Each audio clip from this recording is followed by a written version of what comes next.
જમ્મુ અને કાશ્મીરના રાયબન જિલ્લામાં બેટરી ચશ્મા નજીક એક સેનાનો ટ્રક 200 થી 300 મીટર ઊંડી ખીણમાં પડી ગયો છે, જેમાં 3 સૈનિકો શહીદ થયા છે અને પોલીસ, એસડીઆરએફ અને સેના સ્થાનિક લોકો દ્વારા બચાવ કામગીરી હાથ ધરવામાં આવી હતી.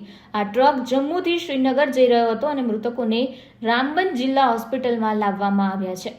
અકસ્માતના કારણોની તપાસ કરવામાં આવી રહી છે. અધિકારીઓએ જણાવ્યું છે કે અકસ્માત સવારે 11:30 વાગે રાષ્ટ્રીય ધોરીમાર્ગ 44 પર બેટરી ચશ્મા નજીક થયો હતો અને આર્મી ટ્રક જમ્મુથી શ્રીનગર જઈ રહેલા કાફલાનો ભાગ હતો અને આ સમય દરમિયાન તે અકસ્માતનો ભોગ બન્યો છે.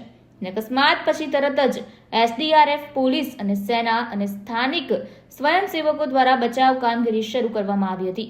અધિકારીઓના મતે અકસ્માત એટલો દુઃખદ હતો કે અકસ્માત બાદ વાહન લોખંડના ઢગલામાં ફેરવાઈ ગયો હતો અને હાલમાં શહીદ સૈનિકોના મૃતદેહોને બહાર કાઢવાનું કામ ચાલી રહ્યું છે.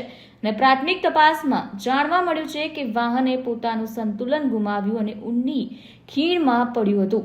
3 શહીદ સૈનિકોના બલિદાનને માન આપવા માટે સેનાએ એક શોક સભાનું આયોજન કર્યું હતું અને વરિષ્ઠ સૈન્ય અધિકારીઓએ સમગ્ર ઘટનાની તપાસના આદેશ આપ્યા છે અને શહીદ સૈનિકોની ઓળખ અમિત કુમાર, સુજીત કુમાર અને માન બહાદુર તરીકે થઈ છે.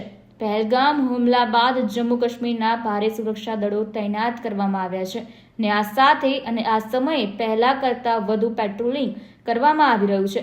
અને પેટ્રોલિંગ દરમિયાન અકસ્માત થયો હતો, જેમાં 3 સૈનિકો શહીદ થયા હતા.